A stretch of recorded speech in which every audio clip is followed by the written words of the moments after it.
Hi everyone, welcome back to a new video. তো এই ভিডিওতে আমি তোমাদের সাথে কর্ণাটকা সিরিজের আরেকটা ব্লগ শেয়ার করছি, যেখানে আমি তোমাদের সাথে শেয়ার করব যে এই ভিডিওটাতে এক্স্যাক্টলি তোমরা কোন কোন ইউনিক অফবিট প্লেসেস আরও এক্সপ্লোর করতে পারো। তো এই চ্যানেলে যারা নিউ আছো, kindly subscribe to my channel and watch the previous video.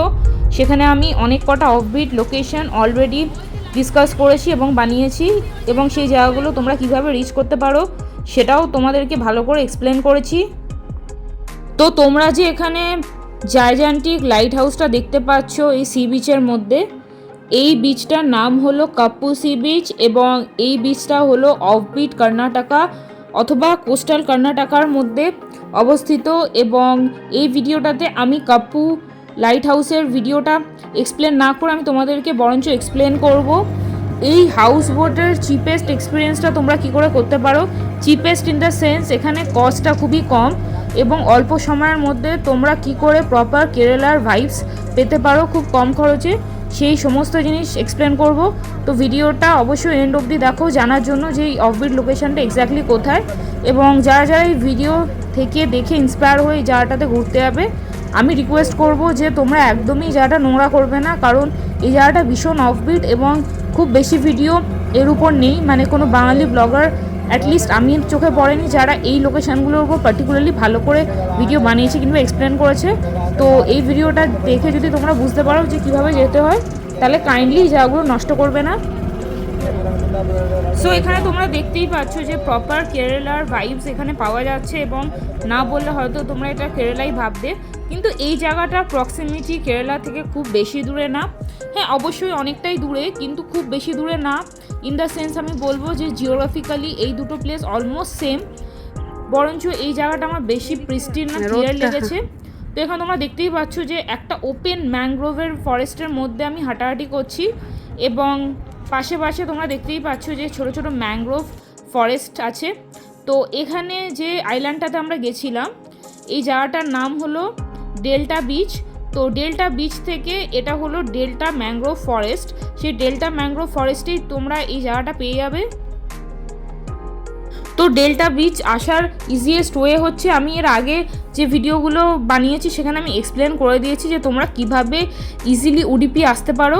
তার মধ্যে one of the way is যে তোমরা কলকাতা থেকে ডাইরেক্ট ফ্লাইট ধরে ম্যাঙ্গালোর চলে আসো, এবং ম্যাঙ্গালোর থেকে 2 আওয়ার্স ট্রাভেল করে তোমরা উডিপি এসে নাইট স্টে করে ডে ওয়াইজ তোমরা সাইট সিন করতে পারো।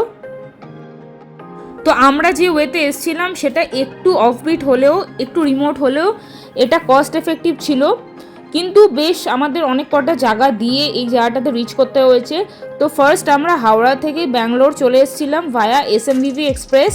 তো ব্যাঙ্গালোর থেকে আমরা প্রথমে চলে গেছিলাম কেএসআরটিসির বাস ধরে চিকামাগলুরু, যেটা হলো কর্ণাটকার হাইয়েস্ট পিক। তার উপর ভিডিও আমি অলরেডি বানিয়ে দিয়েছি, তোমরা কাইন্ডলি লিঙ্কে গিয়ে দেখে নাও, ডেসক্রিপশন বক্সে দেওয়া আছে।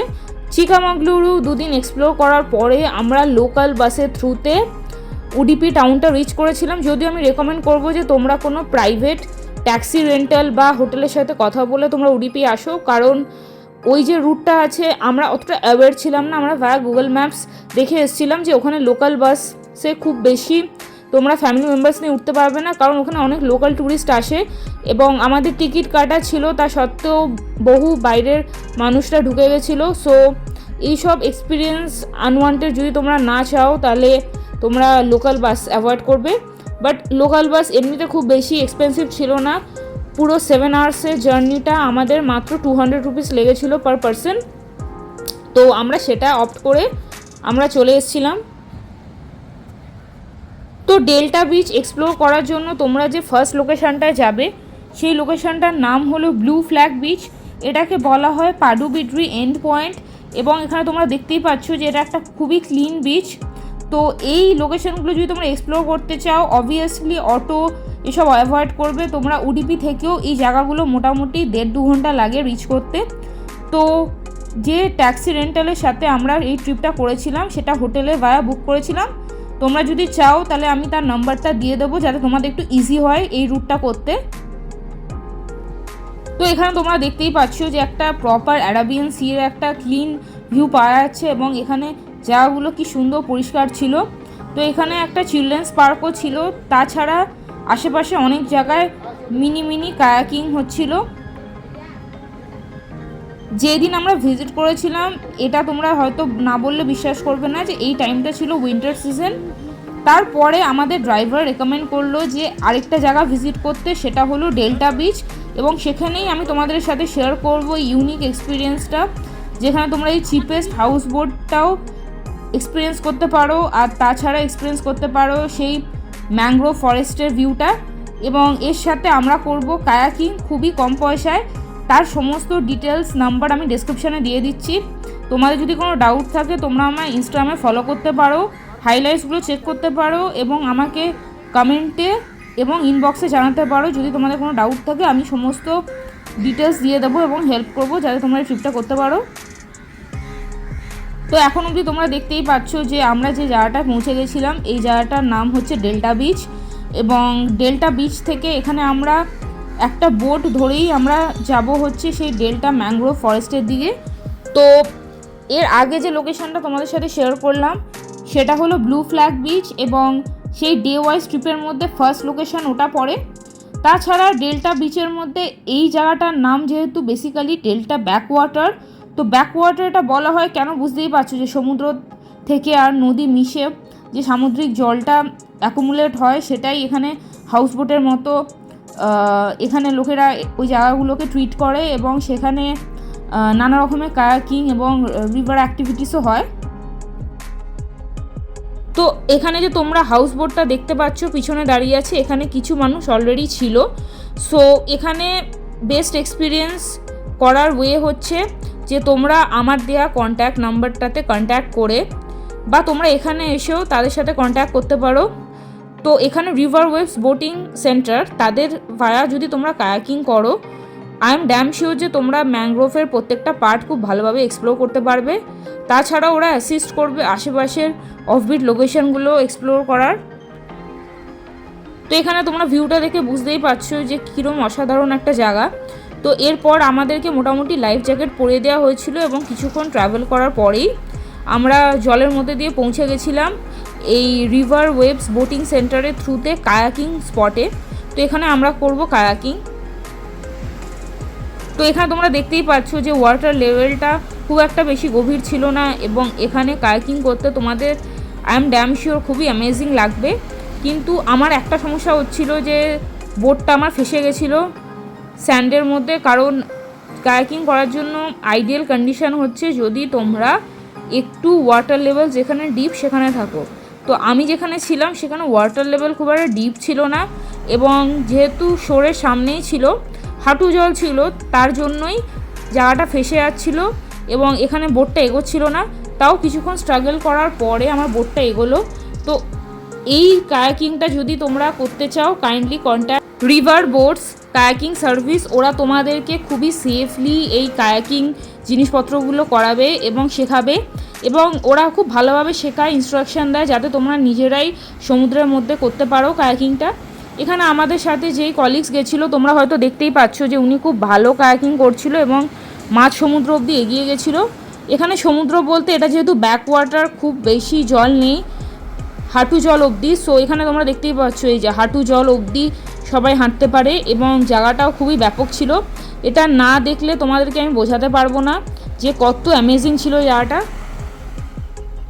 এইখানে তোমরা পায়ে হেঁটে একটু দূরে ওই যে স্যান্ড ব্যাঙ্কসের উপর ম্যানগ্রোভ ট্রিগুলো দেখতে পাচ্ছ, ওই ফরেস্টটার মধ্যে তোমরা পায়ে হেঁটেই যেতে পারো। তো এই যে জায়গাটাতে আমরা সেকেন্ড চলে এসেছি, এই জায়গাটা হচ্ছে অ্যাকচুয়াল ডেল্টা বিচ, এবং এর আগে যে জায়গাটা আমি তোমাদের সাথে শেয়ার করলাম ওটার নাম হলো ডেল্টা ব্যাকওয়াটার, যেখানে বেসিক্যালি সেই হাউস বোট যেটা তোমরা দেখতে পেয়েছিলে সেটা তোমরা এক্সপিরিয়েন্স করতে পারো এবং বোটিং করতে পারো। এইবার যে জায়গাটা তোমরা দেখতে পাচ্ছ এইটা হলো সেই ব্লু বিচটার মতো এক্সপিরিয়েন্স, এবং কালারটা বেসিক্যালি এটার মেন হলো যে স্যান্ড ব্যাঙ্কসের দুপাশে স্যান্ড ব্যাঙ্ক এবং মাঝখানে দিয়ে ব্লু কালারের ওয়াটারটা ফ্লো হয়, যার জন্য এটাকে ডেল্টা বিচ বলে, মানে একটা ডেল্টার মতো অ্যাম্বিয়েন্স ফর্ম হয়েছে। তো এখানে আবার আমরা চলে এসেছি সেই ম্যানগ্রোভ ফরেস্টটায়, যেটার কথা আমি তোমাদেরকে আগেই বলছিলাম। তো এখানে তোমরা দেখতেই পাচ্ছ যে ওয়াটারটা একটু মাডি মতো ছিল, এবং এখানে আমি তোমাদের রেকমেন্ড করব শু পরেই আসতে, কারণ কি এই সয়েলের মধ্যে ছোট ছোট স্নেল এবং ছোটোখাটো স্নেকস বা স্করপিয়ন থাকতেই পারে।